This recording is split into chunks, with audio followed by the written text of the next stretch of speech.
मित्रांनो, मी नुकताच एक मराठी लघुपट बघितला आणि तो मला इतका आवडला, की त्याबद्दल तुम्हालाही सांगितलं पाहिजे, असं मनापासून वाटलं.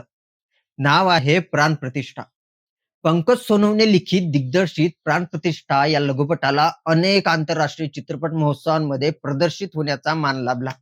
विविध प्रतिष्ठित पुरस्कारांनीही त्यांचा गौरव करण्यात आला. कथा आहे एका मूर्तिकाराची आणि त्याच्यासोबतच्या एका निरागस मुलाची. खरे बघितले तर ही काही एका व्यक्तीची कथा नाही. ही कथा आहे व्यवस्थेची.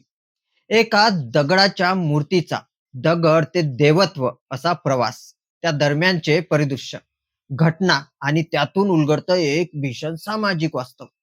दिग्दर्शकाने कोणताही भपका न ठेवता खऱ्या घटनेच्या मूळ गाभ्याशी प्रामाणिक राहून चित्रपट बनवला आहे. कधी-कधी बघा, एखाद्या प्रसंगाचा प्रभाव अधिक ठळकपणे उमटवण्यासाठी, एखाद्या क्षणाला खास अधोरेखित करण्यासाठी, त्या क्षणाची मांडणी, त्याचा वेग आणि त्यातील भावना यांचं सूक्ष्म संतुलन साधलं जाणं आवश्यक असतं. या चित्रपटाबाबत हे अगदी अचूकपणे घडवून आणलं गेलंय आणि येथेच त्यामुळे हा चित्रपट खऱ्या अर्थाने जिवंत वाटतो. मित्रांनो, खरंच असे टॅलेंटेड दिग्दर्शक मराठी फिल्म इंडस्ट्रीमध्ये पुढे आणले गेले ना, त्यांना योग्य संधी मिळाली ना, तर ते मराठी फिल्म इंडस्ट्रीला एक वेगळ्या उंचीवर नेऊन ठेवतील. यात तीळमात्र शंका नाही. मित्रांनो, या चित्रपटाची स्टोरी लाईन अगदी साधी पण तेवढीच टोकदार आहे. अतिशय मेहनतीने, अतिशय जीव ओतून मूर्तिकार महिनोन-महिने दगड घडवतो, घाम गाळतो, आपली सगळी कल्पकता वापरून एक मूर्ती घडवत असतो. आपली कला, कल्पकता, बुद्धी सगळं वापरतो. हे एक सृजनशील, सर्जनशील काम आहे. दुसरीकडे याच समाज व्यवस्थेत एक व्यक्ती असतो, जो त्या मूर्तीत काहीतरी पूजापाठ करून, तोंडाने काही मंत्र पुटपुटून त्या मूर्तीत प्राण टाकतो. कुणाचे प्राण? ईश्वराचे प्राण. मूर्तीत टाकतो. अचानक तीच मूर्ती साक्षात देव बनते. मूर्ती जागृत म्हणून दर्शनास व पूजण्यास लोकांसाठी योग्य होते. किती हास्यास्पद गोष्ट आहे ना? एवढ्या अफाट जगाचा निर्माता, नियता, त्याचा प्राण कोणी एक व्यक्ती एखाद्या दगड-मातीच्या मूर्तीत घुसवतो. फक्त काही मंत्र पुटपुटून. म्हणजे किती पॉवरफुल व्यक्ती म्हटला पाहिजे. मित्रांनो, तुम्हालाही माहीत आहे आणि अख्ख्या जगाला माहीत आहे. ब्राह्मणांकडून पूजा, मंत्र म्हणून ईश्वराचे प्राण त्या दगड-मातीच्या मूर्तीत प्रतिष्ठित म्हणजे टाकल्या, घुसवल्या जात नाही.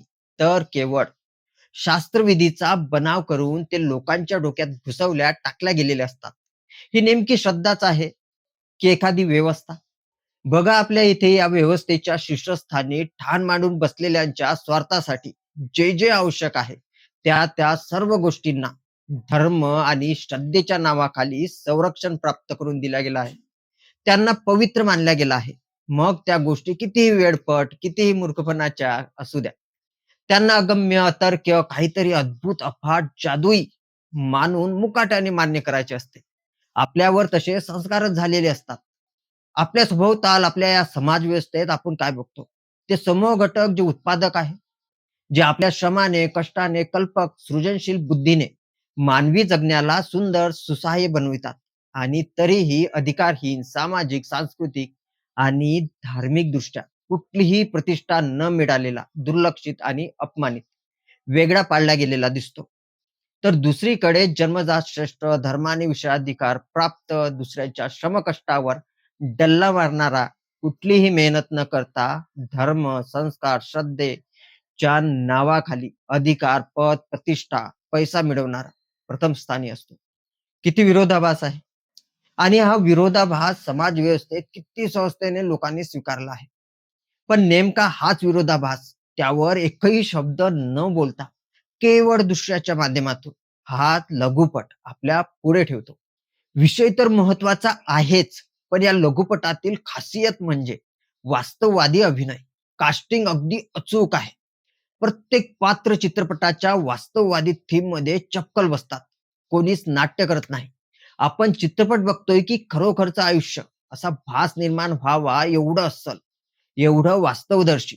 म्हणजे तुम्हाला यातील कुठला सीन, कुठलाही शॉट असा वाटणार नाही की तो अरेंज केला गेला आहे. कुठलंच दृश्य बनावट वाटत नाही. कॅमेरा वर्क इतकं उत्कृष्ट झालंय.